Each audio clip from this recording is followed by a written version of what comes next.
ಕಳೆದ ಕೆಲವು ದಿನಗಳಿಂದ ನಟಿ ರಶ್ಮಿಕಾ ಮಂದಣ್ಣ ಅವರ ತಾಯಿಯದ್ದು ಅಂತ ಹೇಳಲಾಗ್ತಿದ್ದಂತ ಒಂದೇ ಒಂದು ಆಡಿಯೋ ತುಣುಕು ವೈರಲ್ ಆಗ್ತಾ ಇತ್ತು.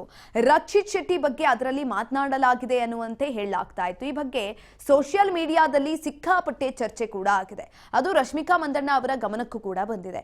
ಇನ್ನು ಆಡಿಯೋ ವೈರಲ್ ಮಾಡಿದವರ ವಿರುದ್ಧ ಕಠಿಣ ಕಾನೂನು ಕ್ರಮವನ್ನು ತೆಗೆದುಕೊಳ್ಳೋದಕ್ಕೆ ರಶ್ಮಿಕಾ ಮಂದಣ್ಣ ನಿರ್ಧರಿಸಿದ್ದಾರೆ. ಈ ಬಗ್ಗೆ ಅವರು ಸೋಷಿಯಲ್ ಮೀಡಿಯಾದಲ್ಲಿ ಎಚ್ಚರಿಕೆಯನ್ನು ಕೂಡ ಕೊಟ್ಟಿದ್ದಾರೆ. ನನ್ನನ್ನ ಗುರಿಯಾಗಿಸಿಕೊಂಡು ಅಪಪ್ರಚಾರ ಮಾಡುತ್ತಾ ಕಿರುಕುಳವನ್ನ ನೀಡಲು ಆರಂಭಿಸಿ 8 ವರ್ಷಗಳು ಕಳೆದಿದ್ದಾವೆ.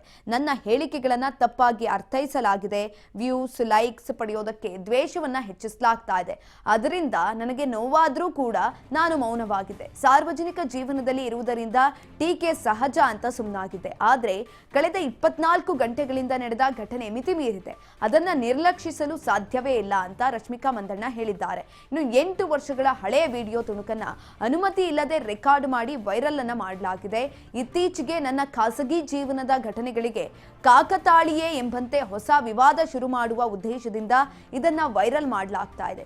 ಈ ವಿಷಯದಲ್ಲಿ ನನ್ನ ಕುಟುಂಬದವರು ಮತ್ತು ಆಪ್ತರನ್ನ ಎಳೆದು ತರಲಾಗಿದೆ ಅಂತ ರಶ್ಮಿಕಾ ಮಂದಣ್ಣ ಗರಂ ಆಗಿದ್ದಾರೆ.